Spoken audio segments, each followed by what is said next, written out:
বন্ধুরা, চিরসখা সিরিয়ালের আজকের পর্বে প্রথমেই দেখা যায় কমলিনী মিঠিকে বলছে, তুই যখন ঠিক করেছিস বাচ্চাটাকে জন্ম দিবি, তাকে একটা সুস্থ জীবন দিবি, তখন তোকে তো সুস্থ থাকতেই হবে মা। তুই তো বুঝতেই পারছিস মা, মানুষ হয়ে তুই আরেকটা মানুষকে পৃথিবীর আলো দেখাতে চলেছিস, এটা অনেক বড় একটা দায়িত্ব। মিঠি বলছে, আমি বুঝতে পেরেছি মা, বিয়ে না হওয়া পর্যন্ত এই বাচ্চাটাকে আমার সবার থেকে আড়াল করতে হবে, না হলে এই বাচ্চাটাকে পরে অবৈধ তকমা বয়ে বেড়াতে হবে। স্বতন্ত্র তখন বলছে মিঠিকে, তুই সমস্ত টেনশন আমাদের উপর চাপিয়ে দে মিঠি। তখন সেখানে বর্ষা আসে বলছে যে, আমি তো ডাকতে এলাম, তোমরা কি কোনো গুরুত্বপূর্ণ কথা বলছো? আসলে আমি একটু চা বানিয়েছিলাম। বর্ষা বলছে, দেখছি মিঠিও এখানে আছে, আমি তো ভেবেছিলাম তোমরা এখনো ঘুম থেকেই ওঠোনি। কমলিনী তখন বলছে, কেন উঠবো না, সকাল তো অনেকক্ষণ আগেই হয়েছে। বর্ষা বলছে, আমাদের মিঠির মুখে অরুচি হয়েছে, কিছু খেতে পারছে না, ওকে বরঞ্চ একটু আচার এনে দিই। তখন স্বতন্ত্র বলছে, ওর তো অ্যাসিডিটি হয়েছে, আচার খেলে আরও বেশি খারাপ হবে। তখন বর্ষা বলছে, আমার বাপের বাড়িতে একজন এরকম খেতে পারতো না, তার অরুচি, সবসময় বমি করতো। আমার মা না তার জন্য একটা খুব ভালো আচার বানিয়ে দিয়েছিল, সে তো সেই আচারটাই খেত, সবসময় পছন্দ করতো। কিন্তু কি যে বলি, সে তো প্রেগনেন্ট ছিল, আমাদের মিঠি তো আর প্রেগনেন্ট নয়। বর্ষা বলছে, দেখেছো কোন কথার সাথে কোন কথা মিলিয়ে ফেলছি, রাগ করো না প্লিজ তুমি মিঠি।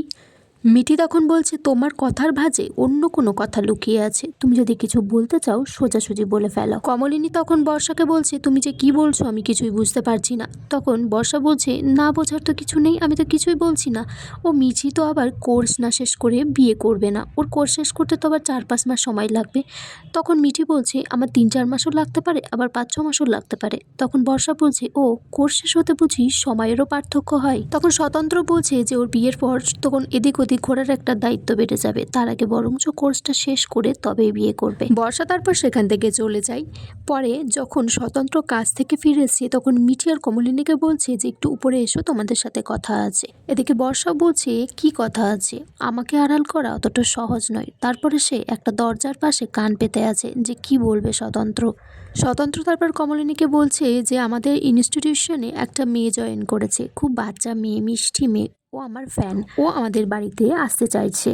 তখন মিঠি বলছে যে, নতুন কাকু দেখো, আমার থেকে যেন ও আবার তোমাকে বেশি ভালো না বাসে। তখন স্বতন্ত্র বলছে, এই মেয়েটা সবসময় আমার সাথে হিংসুটে করে ঝগড়া করছে। কমলিনীও তখন জিজ্ঞাসা করছে যে, মেয়েটা দেখতে কিরকম? তখন স্বতন্ত্র বলছে, তুমি কি আবার আমার বিয়ের সম্বন্ধ করবে নাকি? মিটিল তখন বলছে, মেয়েটি নিশ্চয়ই খুব সুন্দর। তখন স্বতন্ত্র বলছে, দেখো আমার কাছে সুন্দর দেখতে বলতে আমি অতটা কিছু বুঝি না, সুন্দর বলতে সে কেমন করে কথা বলছে, তার মেধা, তার ব্যক্তিত্ব, আমি এগুলোই বুঝি। মিঠি আর মিঠিল তারপর সেখান থেকে চলে গেলে স্বতন্ত্র কমলিনীকে বলছে, মেয়েটি কিন্তু আমাদের মেয়ের মতনই বয়সী।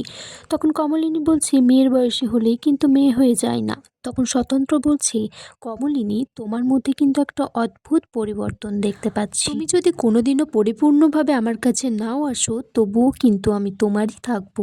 কমলিনী বলছে, আমি জানি তোমার রুচি কখনো তুমি লঙ্ঘন করবে না, কিন্তু তার মানে এই তো নয় যে তোমার কখনো নতুন আকাঙ্ক্ষা হবে না।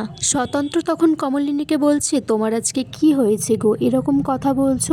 তখন পিছন থেকে আঁকড়ে ধরে বলছে যে, তুমিই আমার ইহকাল, তুমিই আমার পরকাল, তোমাকে যে বড্ড ভালোবাসি, তোমাকে কখনো ছেড়ে যেতে পারি?